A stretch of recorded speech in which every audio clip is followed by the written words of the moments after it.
Hello, welcome to Michelle Sews Again. I'm Michelle. Today I want to do a fun tag video.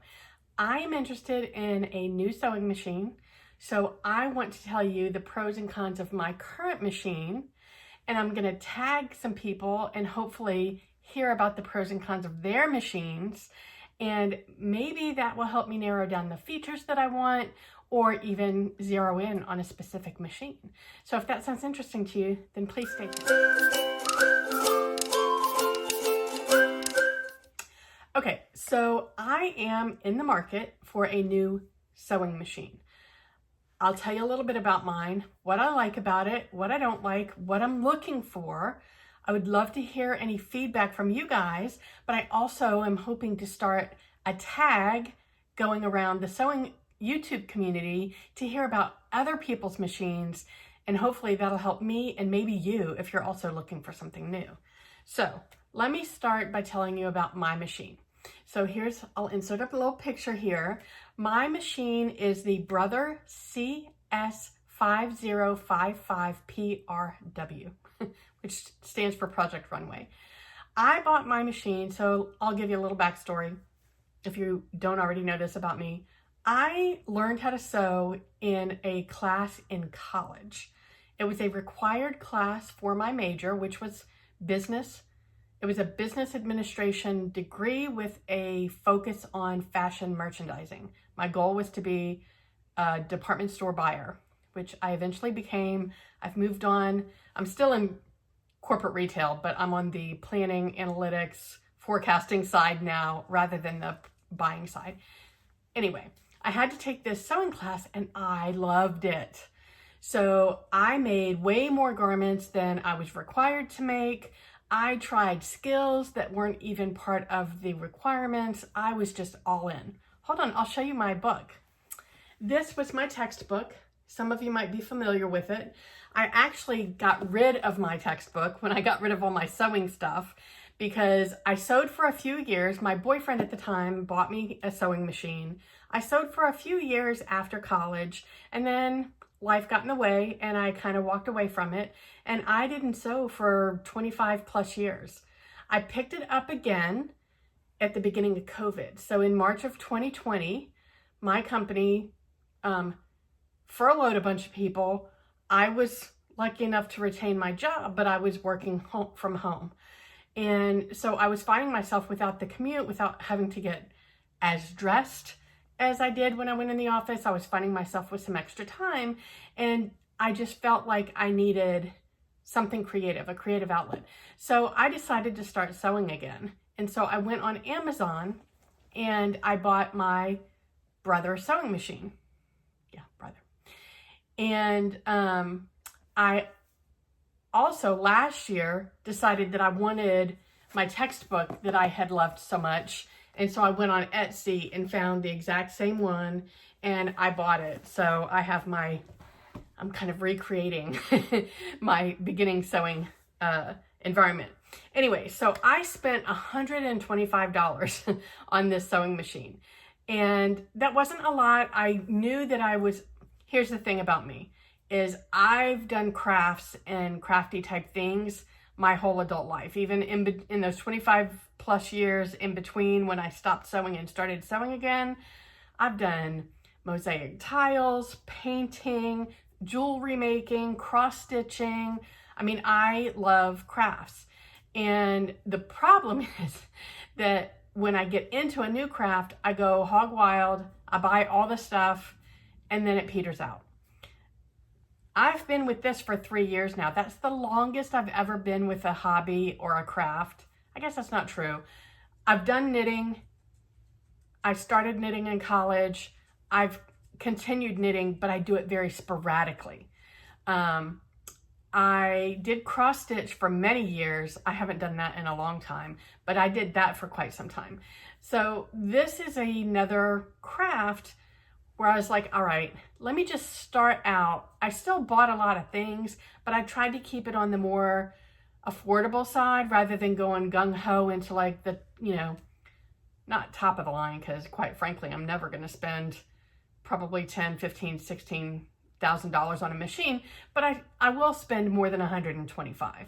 but I'm like, let me just make sure that I'm going to stick with this for a little while. So let me start out with this Brother machine for 125 bucks. It got really good reviews. And so let me tell you a little bit about it. It has 50 built-in stitches, which I don't use very many. I use the straight stitch.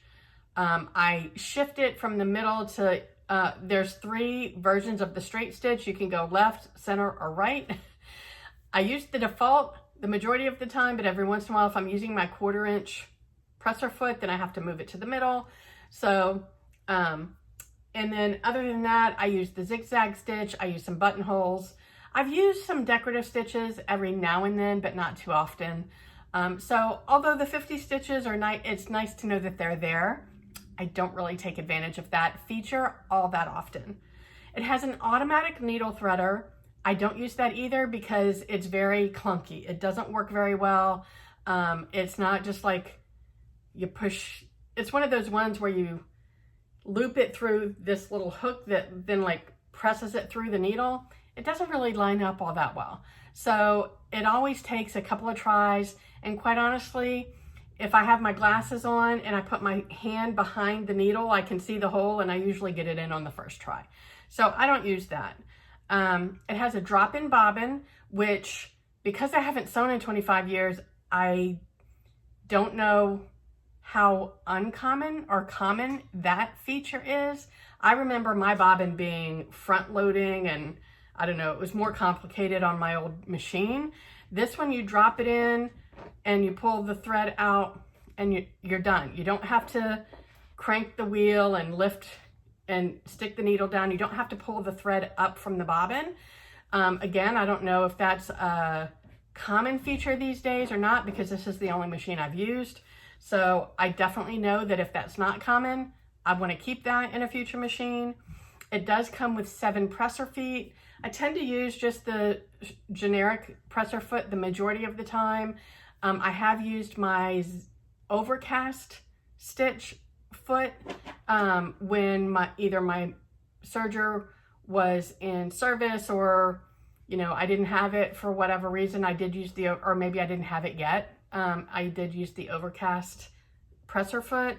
I used the cording foot to put a zipper in based on a class that I took at the Sewing Expo last year. And I thought that worked really well, but I don't use a lot of the presser feet very often. I do want to get better about learning how to use all the different presser feet. I've also bought a presser foot kit from Madame Sew that has like 29 or 30 feet in it. And I've used several of those feet a few times as well. It has a nice it's a little bitty LCD screen on it that just tells you what stitch you're on, what your stitch length is. It's not like a big, huge display. It's just one little tiny one. I found it to be very beginner friendly. Like I said, I considered myself a beginner again when I started sewing 3 years ago. And I didn't find it hard to figure out at all. Threading the needle was threading the machine was very easy. The bobbin was super easy.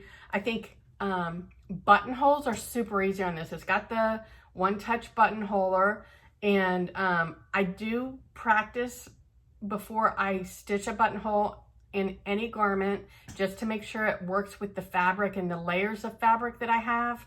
I will tell you it's not 100%. However, it is probably 99%. I think 1 out of every, I don't know, 50 buttonholes it comes up short for some reason, but then it gets right back on track. So I've had to unpick a couple of buttonholes, but it's not a regular occurrence. It's a very uncommon occurrence on this machine. It's been very reliable. I haven't had any issues with it, and honestly, like I haven't had it serviced in 3 years, so I will definitely take much better care of a more expensive machine. It is just shy of 11 pounds, so it's not super heavy. The maximum sewing speed is 850 stitches per minute. I have not put that to the test. Bobbin winding is very easy. There's just a spool on the top. You put your bobbin, you wind your bobbin thread. Well, you wind the thread. It's really easy where you do it. Then you take this spool and you push it over to the right, and then you just press the go foot. What do you call that thing? The foot pedal. And it just winds it up. And I usually stop it, but I believe it has an automatic stop once the bobbin is like completely full. But I just, for some reason, I recall having to like do something with the hand crank on my old machine from eons ago. You don't have any of that here. You just push the bobbin over to the right and press the foot pedal, and it does the work for you. It does have a free arm a thing that comes off of the bed, so that there's room to do things for sleeves, so you can fit your sleeve hole on, and it makes that easy. I think that's pretty common in machines though. It can sew through pretty thick fabric. In fact, it sews through decent layers. I made a pair of faux suede jeggings, gosh, a year and a half, almost 2 years ago now. I was still in Miami when I made these. And, you know, on the back of a pair of pants or jeans specifically, you've got the back yoke, and then you've got the piece, so you've got the two front pieces of the yoke, and then you've got the leg pieces, and those you create a seam, and then you fold it over, and you're essentially sewing through, I think, 4 layers of fabric. And then when you get to the join of those, it's like super thick because you've sewn the seams together, you flat felled them, and you've got this join at the yoke point. And I don't know, what do you have, like 6 or more layers of fabric at that point? And it sewed through those. I took my time and I went slow, but it didn't hiccup at all. So it's a good workhorse of a machine for the price that I paid. Let's see. So that's all the pros, the things that I really like about it, some of the features about it. It's not a super fancy machine. I did a little bit of reading on it. It's probably not a great machine for quilters because the bed, I forget what you call the bed of the machine, it's not got a lot of space.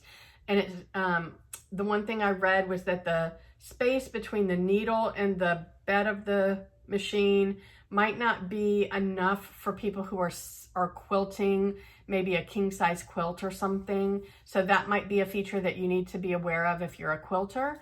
It does say you don't have to replace the plate to do free motion quilting, so that could be a benefit. Yeah, I mean, there's definitely some things you might want to do a little bit more research if you're a quilter. I'm not a quilter, so I don't know all the features that you might need, but for a beginner garment sewist, I think it's a really good starting machine.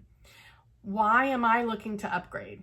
So some of the things that are missing for me that I feel like I want, I don't know that I need them, but I feel like I want them, is I would really like a machine with a built-in walking foot. I don't know if that's why I don't love sewing knits or not. Probably not, because I don't love wearing knits, so that's probably got more to do with it. But I don't know, I just feel like having a built-in walking foot would open up a wider variety of projects for me.